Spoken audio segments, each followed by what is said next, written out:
James Gunn's Superman and Superman Returns have a lot in common. In both movies, we see a hero who brings back the classic values, who tries to teach you how to be a better person, and who wears a colorful suit with his underwear on the outside. In both versions, Lex Luthor sneaks into the Fortress of Solitude and tries to become the king of a brand new country. And both movies end with Superman smiling at the camera. But when it comes to box office numbers and how people reacted to the films, the results were totally different. Gunn's Superman was loved by critics, fans, and even casual viewers. With over $600 million at the box office, it's already a hit. It's making money for Warner, and it's a strong start for a brand new DC universe. Gunn is already promoting Supergirl, and he said he's working on the next projects in the Superman saga. On the other hand, Superman Returns barely made $391 million back in 2006. Warner couldn't make back what they spent, so they called it a flop and canceled all plans for a sequel. But why was one a hit while the other bombed? There are 3 reasons that explain it. The first one is how Superman was portrayed, because if you don't like the main character in a superhero movie, it's pretty hard to get into the story. Bryan Singer decided his Superman would be as close as possible to Christopher Reeve's version. That's why Routh plays him as a stoic, super serious hero who always does the right thing and almost never makes mistakes. He doesn't really show emotions because Singer wanted to present an ideal and a role model instead of someone we could relate to. When he comes back to Earth, Superman finds out the love of his life got married to someone else, had a kid, and even published an article saying the world doesn't need him anymore. And Routh's only reaction is accidentally breaking a photo frame.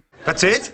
Clark doesn't question what he should do with his life, doesn't seem sad about losing his girlfriend, and doesn't even wonder if he should keep being Superman or not. It's not just that he doesn't have a character arc where he grows as a person. He doesn't even react to stuff like a normal person would. Not sure if it's obvious, but this isn't exactly my favorite version of Superman. Still, I've got to admit that Singer's idea wasn't totally off, since some comic writers do show Superman this way. The problem was, it just didn't fit with what people were used to seeing in the mid-2000s. In Batman Begins, Raimi's Spider-Man, Fox's X-Men, and even Tim Story's Fantastic Four, we saw heroes who were human, made mistakes, struggled, and felt real. Bruce might have been rich, but he was trying to find his place in life after losing his parents. He was almost consumed by revenge and had to decide whether or not to kill. Peter had love problems, argued with his aunt, and was broke. Every single one of Singer's X-Men had personal issues, like being discriminated against, not knowing their past, or not being able to kiss their partner. Even the Fantastic Four had family drama and struggled with their looks. Audiences wanted to see human heroes who felt like them, but Singer gave them a role model that felt outdated, distant, and boring. It also didn't help that Routh wasn't nearly as charismatic as Reeve. You only see him smile a couple of times, and instead of coming off as a nice guy, he feels more like an emotionless robot. This wasn't the actor's fault though. We've seen in Crisis on Infinite Earths and Legends of Tomorrow that Routh can actually be pretty charismatic. The problem was how they told him to act, which made him seem really stiff. You robot!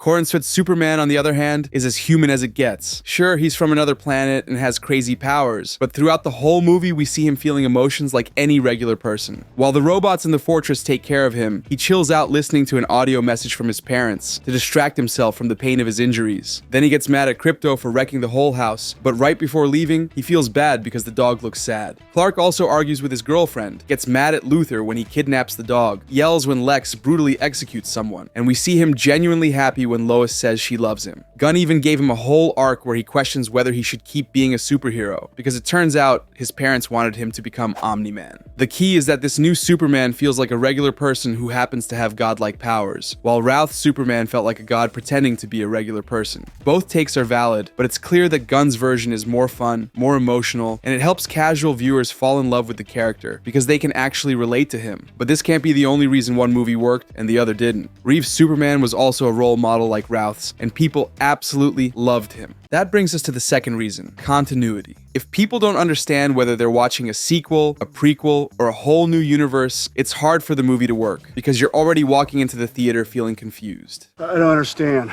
Right from the lead up to its release, the continuity of Superman Returns was super messy. The trailers made it seem like a direct sequel to the Donner movies, with new actors but continuing the same story. There were scenes straight out of Superman 1, like Clark and Lois flying over the water, and Superman smiling at the camera. They brought back John Williams' classic theme and reused Marlon Brando's lines from the first movie. Singer gave the whole film a retro vibe, keeping modern stuff like cell phones, computers, and new TVs or cars to a minimum. Back then, social media was still just starting out, but if you look at fan fan forums from that time, you'll find tons of debates where no one could agree on whether Superman Returns was a follow-up to the Donner films or part of some alternate universe. It didn't help that DC dropped a prequel comic a few months after the movie came out, where Luthor and Lois recap the events of Superman 1, word for word. So, supposedly, Superman Returns was meant to be an official sequel, but weirdly, the characters acted like Superman 2 never happened. To make things even messier, that same year, Warner released the Donner cut of Superman 2, which changed a bunch of key things from the theatrical version. For example, at the end of the Donner cut, Superman turns back time so Lois never finds out his secret identity, which means they never did yummy stuff in the fortress, because that timeline got erased. But in Superman Returns, they tell us Lois's kid is actually Superman's. That makes no sense, unless Clark somehow got her pregnant by staring at her. It's one of my powers.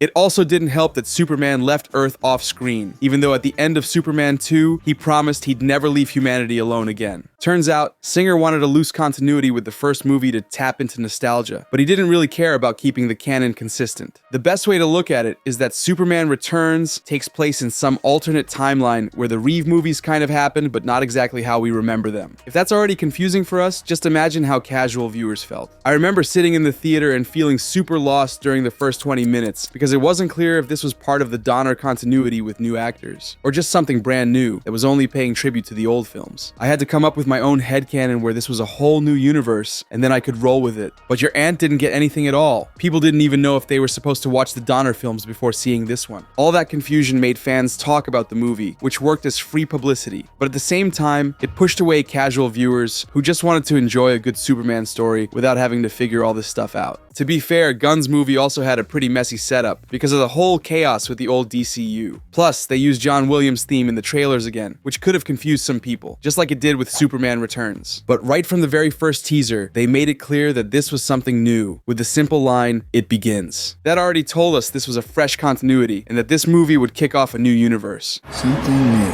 If that wasn't enough, Gunn made sure to clear things up all over social media. He said like 20 gazillion times that his Superman had nothing to do with the old ones because it was a reboot, making it crystal clear that people didn't need to watch anything beforehand to follow the story. But even if you had spent the last 6 months hiding in a cave and missed all the director's interviews and trailers, it was still pretty obvious that this was a brand new story. Gunn made a huge effort to move as far away as possible from the old DCU, both in tone and style. While Singer leaned so heavily on the old Superman that his movie felt like a remake, Gunn gave Corenswet a bright, colorful suit to set him apart from Cavill's darker look. He made his Superman more cheerful, focused on saving people, and didn't make him to a godlike figure the way Snyder did. His Lex Luthor was completely different from any live-action version we'd seen before, and even the design of Metropolis was nothing like the one from the old DCU. So no one walked into the theater thinking this movie was a sequel to Man of Steel, or that Gunn had done a soft reboot by only swapping out the actor. Sure, there was a bit of confusion around Peacemaker before Superman dropped. After the first episode of Season 2, it was clear that Gunn reset everything. That Justice League scene in Peacemaker never happened. Pretend like it never happened. Pretend the whole thing never happened. Never happened.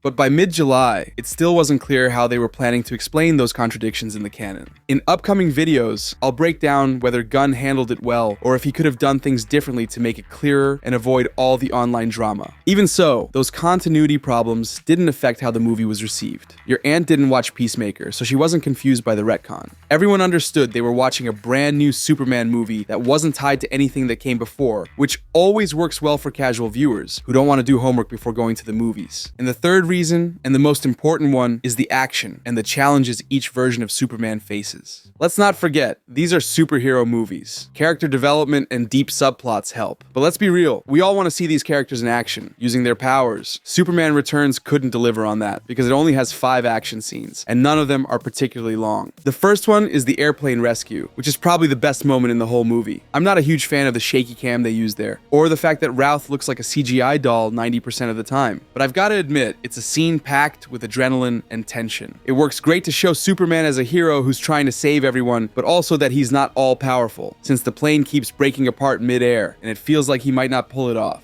That's done really well, but this scene doesn't happen until half an hour into the movie. Before that, we don't even see Superman wearing the suit. You might have fallen asleep before the good part even showed up, kind of like what happens with One Piece. Boring. A little later, there's a short montage of Superman saving people. It looks like Singer is finally going to show off his powers, especially with this one really awesome shot. But right after that, things slow way down again. We literally have to wait a whole hour to see Superman do anything. The next time we see him in action, he's saving people again, this time in Metropolis. I love how he has to use all his powers to fix the pipes and stop the Daily Planet globe from falling, but the action gets a bit repetitive, and it takes way too long to get back to Superman doing superhero stuff. Luckily, right after that, we get a pretty solid scene where Luthor's goons beat up a powerless Superman. But then the third act is super weak again, because all Superman does is pick up one really big thing and throw it into the sun, in a scene that literally lasts 2 minutes. Not only does Superman Returns have very little action for a movie starring the most powerful superhero in the world, but the action scenes are super spaced out, and we never see Superman facing any serious threats. Other than the scene where they make him eat dirt, we don't see him go one-on-one with any villain who can challenge him. Instead, we just see him dealing with accidents and natural disasters, which is fine for some random filler comic issue. But for a movie people had waited 19 years for, it just didn't feel like enough. The level of action in Superman Returns is what you'd expect from an episode of Superman and Lois. In that case, it's forgivable, because that show had a budget of 5 sticks of gum and 4 pieces of candy, so it makes sense that it leans more towards soap opera than a full-on Superman power fest. But Superman Returns cost $200 million, almost double what Gunn's Superman cost, and that's without even adjusting for inflation. Business. Numbers. Is this working?